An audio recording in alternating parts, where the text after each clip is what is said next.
Okay, so this is bad. There are plans today that have been made for a friend's birthday, and you can't just back out of a friend's birthday party because a birthday comes only once a year. And now as plans are like an hour-ish away, it's becoming too real. I spent most of the day trying to tell myself, you know, it's okay. Like, you can get over it. It doesn't have anything to do with this friend and the fact that it's her birthday. It's just the fact that I have to leave and go somewhere to actually like hang out with people. So also I was wearing a hat today, so never wearing a hat ever again. It's okay, I'll just get sun damage.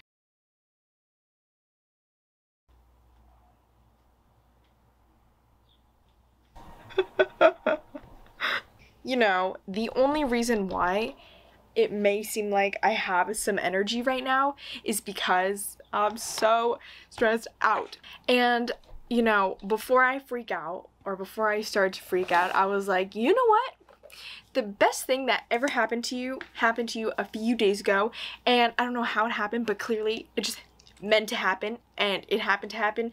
So, but what happened was, sometimes I listen to podcasts, okay? Yeah, I'm that. Who cares?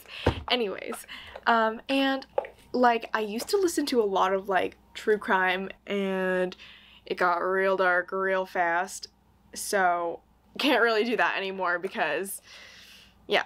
But anyways, I'll explain how I figured my now new, not new, but now favorite podcast. I'm at school, you know, people are at school, whatever, it's school season, it's tough, it's rough, okay? Obviously, when things get hard, it's not easy to clean. That's what she said. I know that. Like, my room gets messy in the span of 2 hours, and I cannot clean it for like a full week or two or more. And then I finally work up the courage to clean it all up. My main problem is actually like having multiple piles of clothing on the ground. There's just clothing everywhere. It can be on my bed, in the ground, it can be like, it doesn't even have to be dirty laundry. It can just be like, even like clean laundry that's been done, but I haven't like folded it up. I'm sure a lot of people do this too, but like I just like roll around in my clothes at night because I just didn't put it away. Anyways, so my roommate walks in and she's like, Sam, what are you doing right now? I'm like, oh my gosh, look at this big giant pile of crap everywhere that I have to clean up, whatever. She walks in and she's like, okay, I found this podcast or whatever, and we should listen to like an episode. It was this podcast called Ologies, hosted by this lady. Her name's Alie Ward, and she basically finds someone who's like an expert in that ology, and then she interviews them and asks like amazing questions and just talks about it. To make matters better, the episode that we decided to listen to that day was an episode all about how do we exist? Do we even exist? Like the worst type of question while I was trying to figure out my crisis of cleaning up clothing, and we were having a bigger crisis of, okay, are we even human? What? Okay, I'm like folding my clothes. I'm like, where has this podcast been all my life? I need to listen to it. And then I never listened to it again. Until a few days ago, I was sitting on my ass, hating on life, and I'm like, okay, well, I have to take a dog outside for a walk. And, you know, we're gonna go for a longer walk, and I'm like, what the heck am I gonna do? Be alone with my thoughts and just look at the nature?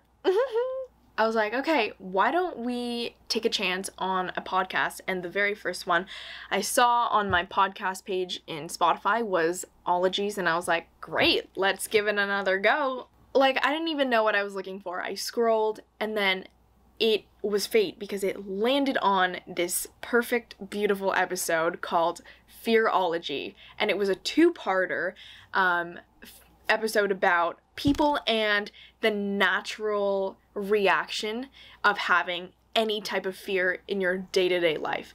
And basically, to summarize what exactly they were talking about, this is just such a small little fraction of what that episode was actually about.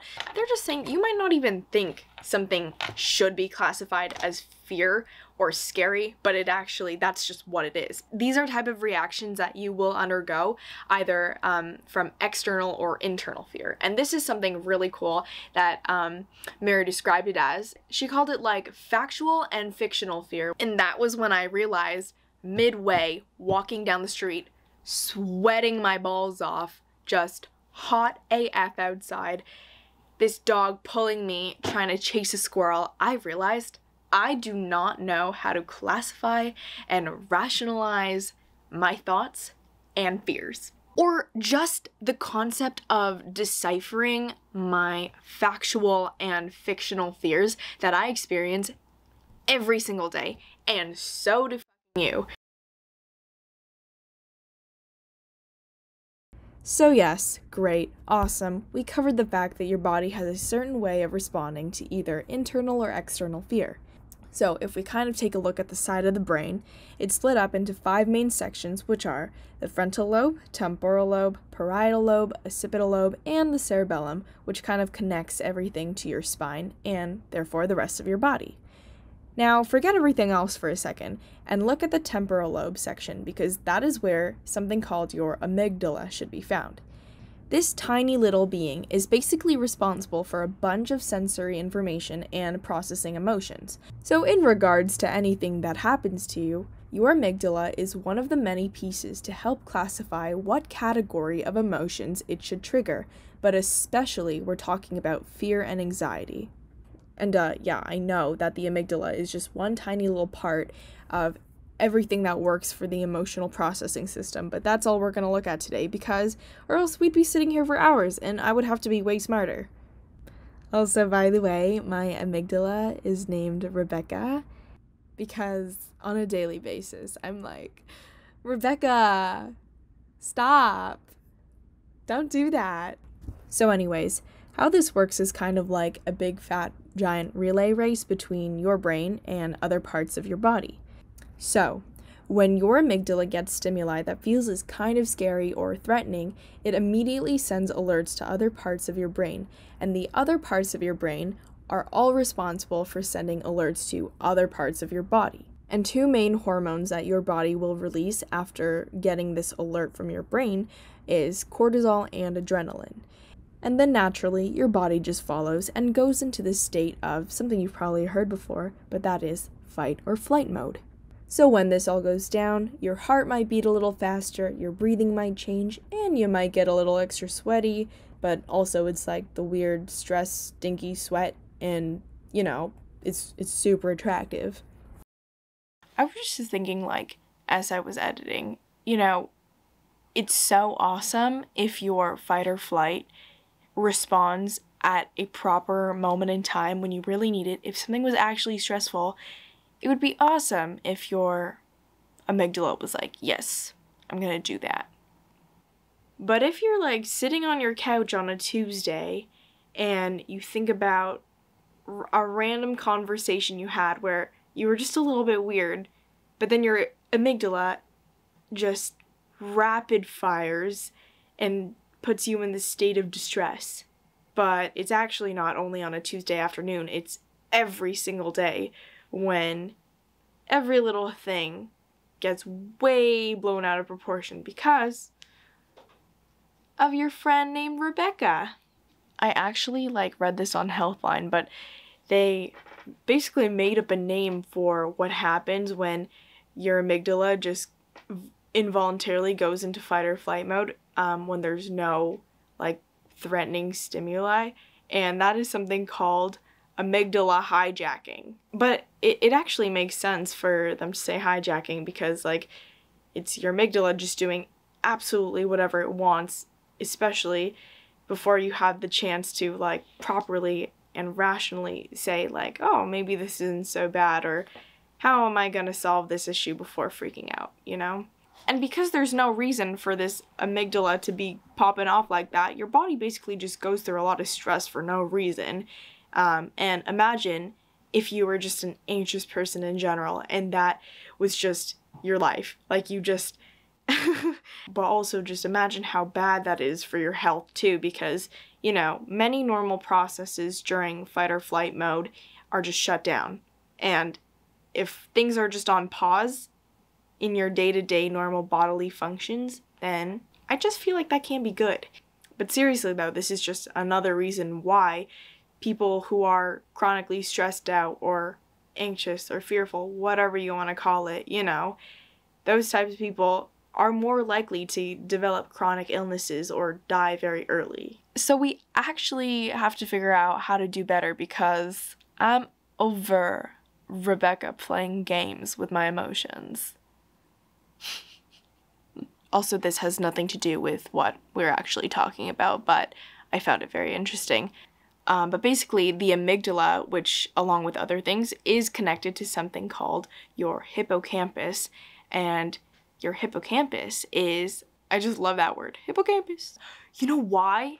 It's from the third Percy Jackson book, Sea of Monsters, when they ride the hippocampus. Yes, okay. Also, I am incredibly upsettingly mistaken. It's not book 3, it's book 2. Anyways, the hippocampus is in charge of memory. So when very big emotions or strong feelings occur during your day, they're connected to that certain memory of the big emotion happening. And that's why certain big events in people's lives are considered core memories, which, for example, could mean someone with PTSD or heavy trauma are easily triggered by certain emotions that they experience in their day-to-day to their memories and have flashbacks.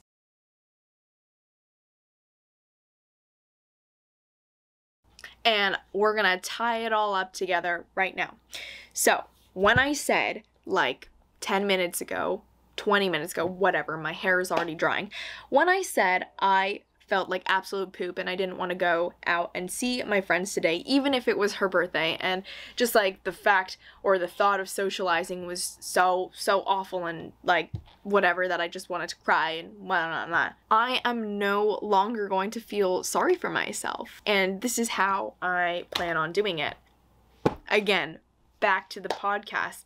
So this was actually so good, and I think the only reason why I'm bringing this up is because I think everyone can use a little bit of Mary advice. They brought up this thing called RIA, and she, I don't know, referred to it as RIA or whatever, an acronym, RIA, for something you do when you're feeling fear or stressed or anxious or whatever. It falls under that umbrella of scaredness and panicky feelings. And I will just talk through what exactly that means for everyone going through that. So the very first step in this is R, which means recognizing what actually is happening and what the situation is that you are in. My fear that I'm experiencing right now is real. It is real. And then from recognizing what the situation might be looking like, you go into the I, which means identify.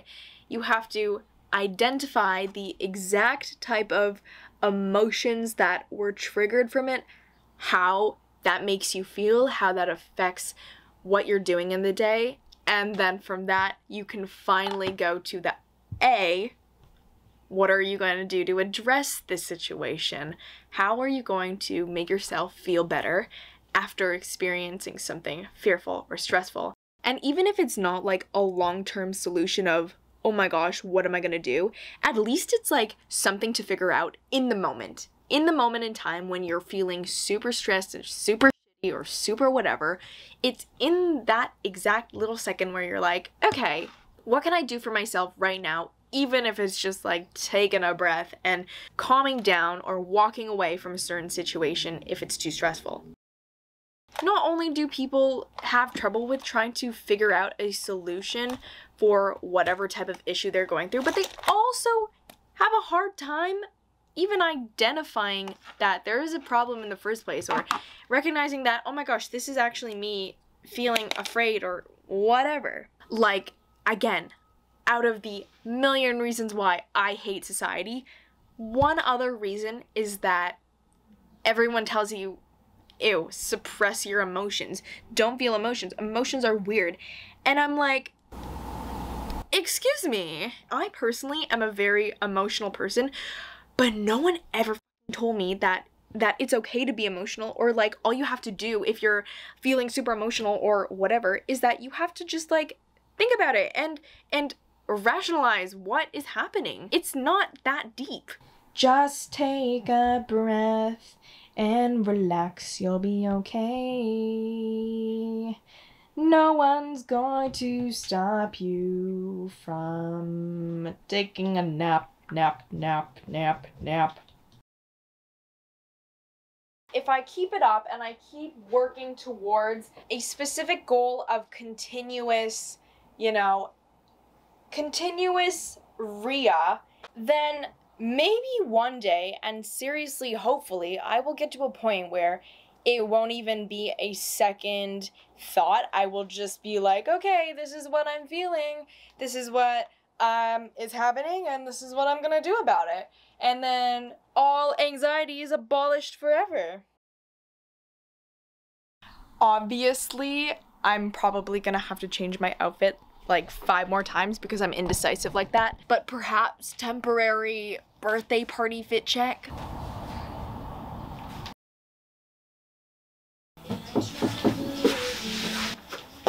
Five hours later. Oh my god. It's way past bedtime.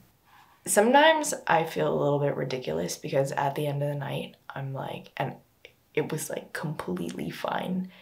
I'm like, girl, Sam, what were you thinking? You did not have to worry so much about it. We take it one day at a time and, things will be okay.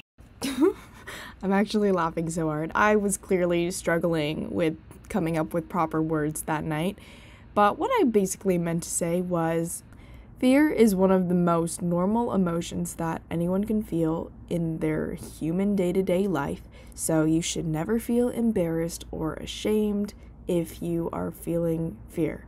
It's so normal. And if it does get stressful, just remember, as Alie Ward and Mary Poffenroth said, RIA, R-I-A, recognize, identify, and address. You can do it. Good night.